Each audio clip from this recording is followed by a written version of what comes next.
What's happening, guys? It's Nick from S2 Strategic Defense. Hope all is well. In this video, I'm going to be showing you guys 3 drills that I like to teach my beginner students when it comes to license to carry or concealed carry permit holders. Mostly because the people who have shot before have really only done static shooting. We are going to be static shooting, but I want to start bringing this into more than just punching hole in paper and give purpose, give meaning to each particular training drill that I'm going to show you guys. If you want to improve your firearms, this is going to be a great video for you guys. Let's get started.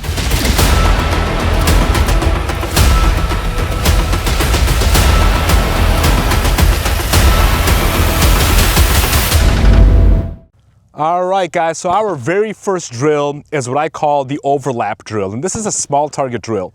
What we do is stand about 5 yards away, and we're going to put 1 round on target. Okay, any spot, could be dead center, could be off to the left, off to the right, doesn't make a difference, all right? Pick a spot, put a hole on paper. Then what we want to do is place another round on top of that, and then a 3rd round on top of that. Now, normally when I take my targets, I will put 3 dots across like the torso section of the target, and I'll put 3 on one dot, 3 rounds on another dot, 3 rounds on another dot, and I want those overlapping each other back to back to back.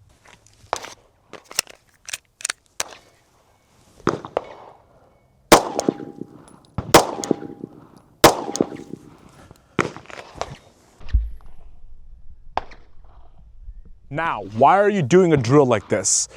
Because it's a small target drill, it gets deviated very easily, meaning the change in the grip, change in trigger pressure, change in how you sight it, all will make a large difference.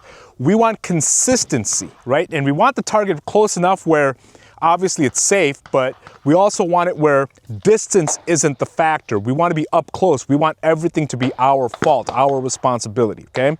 So when we do this kind of small target drill, it'll help us hone in on the smaller mechanical things that are happening in our hands, in our eyes, in our brains, and make sure that we're consistent with it and that we're improving on each round, okay? All right, guys, so the next drill is what I call the triplet. A triplet is basically helping you build good quality control pairs or hammer pairs. Now, if you guys have never heard hammer pair versus control pair, I'll give you a real rudimentary explanation. A hammer pair, or the double tap, is essentially 1 sight package, 2 trigger presses, right? Bang, bang. That's why it's called a double tap.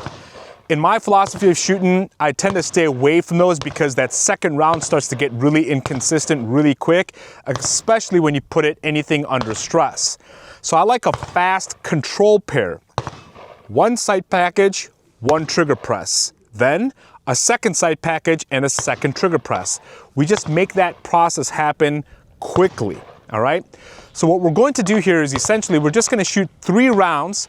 Doesn't have to be super fast, but we don't want to take the time and get back out and kind of realign and do all that stuff. We want that recoil to happen, want that front sight to come back on target and press the trigger right away. I'll show you guys what this looks like real quick.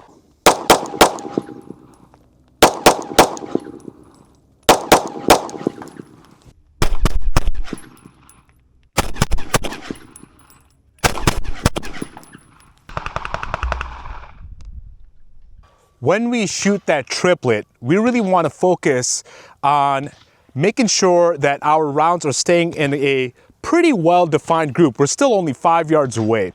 And so what I want you guys to do is make sure that those rounds are staying in a baseball-sized kind of a group. If they're getting too far out, the faster you go, they're going to start spreading out even more. The further out you go, they're going to spread out and get off target, right? So for right now, I just want a triplet, and I want to keep that in about a baseball size type of a group. As long as there's somewhere in there, I'm pretty happy. That shows me that you have good recoil management, that you're picking up the sight, that you have good trigger control. Those are things that actually matter to me right now. All right, guys, so for our 3rd drill, it's going to look a lot like what you just did in the triplet drill, except we're going to add a holster draw. Now, for the holster draw, if you've not spent a lot of time working on holster stuff, do a bunch of dry fire work first to understand how to draw a holster. Real quick, let me kind of just recap how to do it safely, okay? Number 1 thing is we have to defeat the garment, right? So step 1 is defeat the garment. You can You know, if you wear a lot of blazers, might open it up this way, or you're gonna lift up if you're wearing hoodies and t-shirts, that kind of a thing. We have to defeat the garment first, okay? So defeat garment. Step number 2, hand goes to the gun, okay? Number 3, we're going to draw and rotate, meaning we want that muzzle going forward at this point. If I need to start shooting from this position, I can and still be on target, okay? So 1, defeat garment. 2, hand on the gun. 3, draw and rotate. 4, grip both hands together and extend. All right? Work this with me here. Be slow and deliberate about it, okay? 1, 2, 3, 4. Okay? Back in. 1, 2, 3, 4. Back in. 1, 2, 3, 4. So it's going to look just like that, except now we are going to add in a triplet at the end of it, okay? I'll show you guys what this looks like. 1, 2, 3, 4. 1, 2, 3. 1, 2, 3, 4. 1, 2, 3.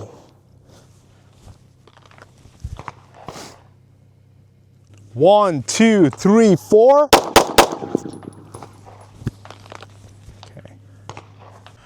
All right, guys, so those are 3 drills I'd like to teach my newcomer students when it comes to concealed carry and license to carry type of skills, obviously as soon as they get done with the license part of it. Now, as a quick recap, that first drill that we did, that small target drill, that can do wonders for you. If you spend time doing that, you can hone in on all those fine motor skills that you need with proper firearms manipulations, right?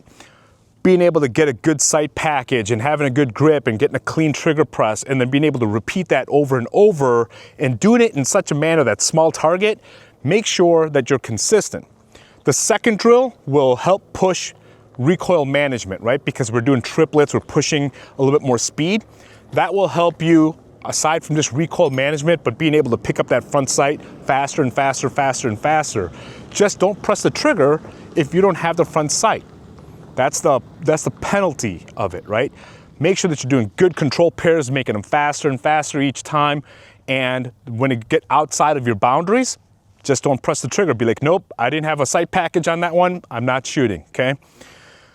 And then that third drill makes you interact with the holster. I can't tell you how important that is. Guys, the number one skill that you're gonna need in concealed carry or license to carry is to be able to interact with your holster. If you can't get the gun out, doesn't matter how well you shoot, right? So that's something you could do in dry fire. That's something that you can be doing at home. You could do that with the SIRT pistol.